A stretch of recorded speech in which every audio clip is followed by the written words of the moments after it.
Hey everyone, it's Swallow here. What's the cheapest EV, electric vehicle, I wish I test drove before getting my Mercedes EQC 400? How can I help?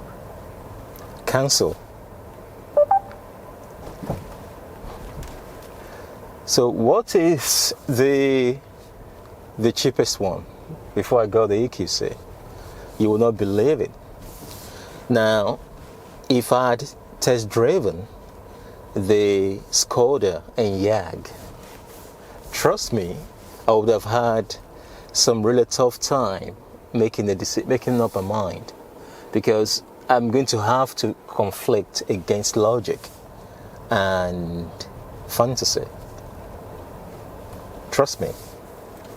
Now, when I test drove, after I've bought my EQC, I test drove the Enyaq, the Skoda Enyaq, as part of the channel that I've just started. So I wanted to introduce my viewers into other EVs, and I went to book a test drive.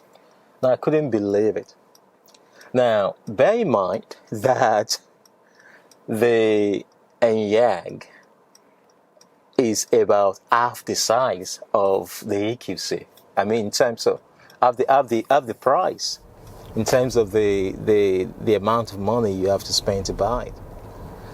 It's after you in the UK, after you've deducted government's funding for you owning an electric vehicle that has been subsidized for you.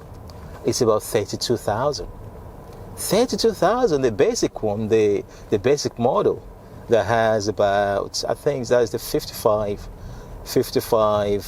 kilowatt hour battery or something, or 65 rather, and that does almost 300 miles per kilowatt hour, or between 250 and 300, just similar to this car. Now, I test drove it. I fell in love straight away with the interior. The interior, I think, is elegant. I think it's very, very, very. It's nice and basic, but it doesn't look cheap and nasty. And when I actually drove the car, I couldn't believe it. Very quiet, very, very. It drives extremely well. It's a good size for a big family or a small family. It doesn't matter. And it just seems like a sensible decision, unless you just have enough money that you decide to go after the premium brands. I got into it. I was like, wow, this is what everybody should be going for if you want to be very reasonable. Now, I test drove the ID4, the VW ID4. To be honest, I was disappointed. I don't really like the exterior. Also, the interior is a little bit on the cheap side. I might be wrong. But getting to the Enyaq, the Skoda Enyaq, I feel at home straight away. The only downside of the Enyaq is the grille. Sometimes in some certain colors, the grille looks a little bit on the cheap side. I think when they bring these the concept grille that has these LED lights, I think it's going to be very, very, very nice. But apart from that, I think in silver or in black, the grille design doesn't look that bad. But on the whole, that is a lot of a car for the money. Sometimes when I drive, my EQC, I enjoy the comfort, I enjoy the prestige, I enjoy the brand, the fact that I'm driving a Mercedes. But if I want to be sensible, do I actually need to spend this much money? Because having driven the Skoda Enyaq, which is almost the same company as Audi, even VW. Do I actually need to spend that money? This is £65,000. £65,000 car.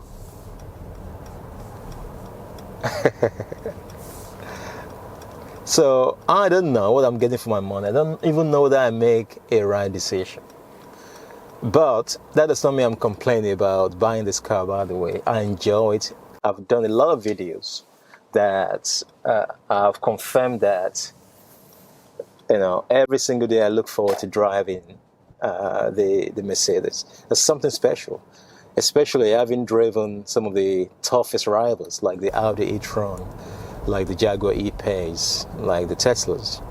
I still choose the EQC over them. So I enjoy the EQC, but it doesn't come without a cost. It's a lot of money. If you want to buy this in the UK, if you're very smart, you don't want to go and, even if you have the cash, you don't want to use your cash. It's a negative way of using cash unless you are a multi-billionaire. Because as you drive the car away, it depreciates. So you lose almost 1/3 of your money. So, most people will lease, and many people will buy the they'll buy second hand, like the used version, so that they put a deposit down. Then they know that the depreciation has already been taken care of before they buy their EV. But it's still a lot of money. Anyhow you want to get the EQC, you still have to fork out considerable amount of money that could have bought 2 or 3 other EVs. So ladies and gentlemen, what do you think? What do you think? Have you test driven the Skoda Enyaq? And if you want something more, maybe why not the Mustang Mach-E? That starts from £40,000. That is a little bit, above the level of the Enyaq. Of course, if you put a lot of specs on the Enyaq, you can get to 40,000 or over 40,000 as well. But the starting price for the Mustang Mach-E is just a little bit over 40,000. But it's a great car. I've not been able to drive that yet. I think I'm going to book a test drive from my Ford dealership just to be able to experience that.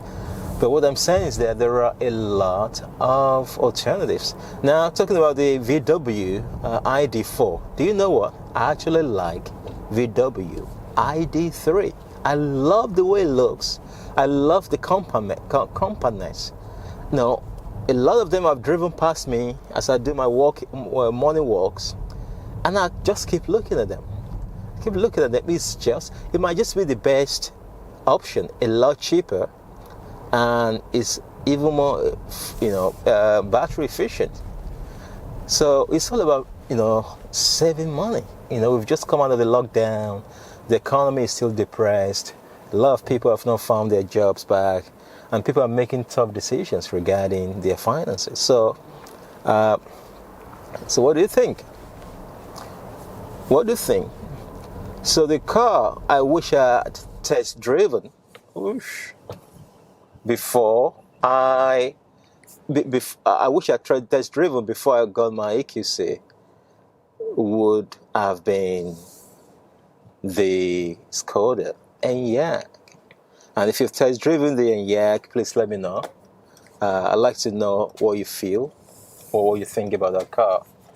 And please just leave a comment. So it's Wale Oladipo here. All the very best. Until then, keep smiling, keep driving, and keep loving life. Thank you very much.